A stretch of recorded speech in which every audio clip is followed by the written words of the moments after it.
জীবনের কোনো একটা সময় মনে হবে এক হাত জমির জন্য প্রতিবেশীর সাথে ঝগড়া করাটা ভুল ছিল। রিকশাওয়ালা 10টা টাকা বেশি চেয়েছিল বলে রিকশাওয়ালাকে চড় মারাটাও ভুল ছিল।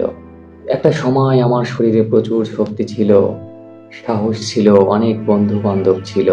আজ এই জীবনের শেষ বয়সে এসে আমার হাতে প্রচুর সময়, কিন্তু আগের মতো আর শরীরে শক্তি নেই, সাহস নেই, বন্ধু বান্ধবও আর সাথে নেই।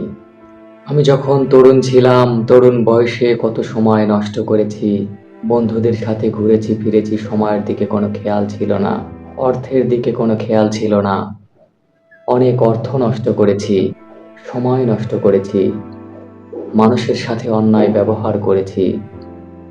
আজ এই জীবনের শেষ বয়সে এসে আমার অর্থও শেষ হয়ে গেছে, আমার বন্ধু বান্ধবও শেষ হয়ে গেছে, আমার শরীরের শক্তি ও সাহসও শেষ হয়ে গেছে। আজ আমার সম্বল শুধুমাত্র হাতের একটা লাঠি। মৃত্যুর প্রহর গুনতে হচ্ছে আমাকে। আমার যারা বন্ধু বান্ধব ছিল তারাও অনেকে বিদায় নিয়েছে, অনেকে সৃষ্টিকর্তার ডাকে চলে গিয়েছে। যারা বেঁচে আছে তারাও হয়তো আমার মতোই আফসোস করছে। আমার ছেলে মেয়েরা আজ আমার মতো ব্যস্ত রয়েছে, ঠিক যেরকম ব্যস্ত আমি আমার তরুণ বয়সে ছিলাম। সৃষ্টিকর্তাকে সিজদা দেওয়ার মতো শক্তিও আজ আমার প্রায় ফুরিয়ে এসেছে।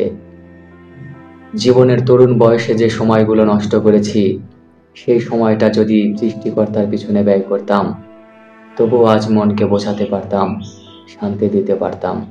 প্রত্যেকটা মানুষেরই তার তরুণ বয়সের মূল্যবান সময়গুলো নিজের পিছনে ব্যয় করা উচিত, সৃষ্টিকর্তার পিছনে ব্যয় করা উচিত। তাহলে শেষ বয়সে এসে কোনো মানুষেরই আফসোস করতে হবে না। মানুষের সাথে কখনোই খারাপ ব্যবহার করা উচিত নয়। টাকা পয়সা অর্থ সম্পদ বন্ধু বান্ধব এগুলো কিছুই না। মানুষের ব্যবহার আর সৃষ্টিকর্তার সন্তুষ্টই সবচেয়ে বড় মূল্যবান সম্পদ। প্রত্যেকটা মানুষের সেই মূল্যবান সময়গুলো তার কাজে লাগানো উচিত।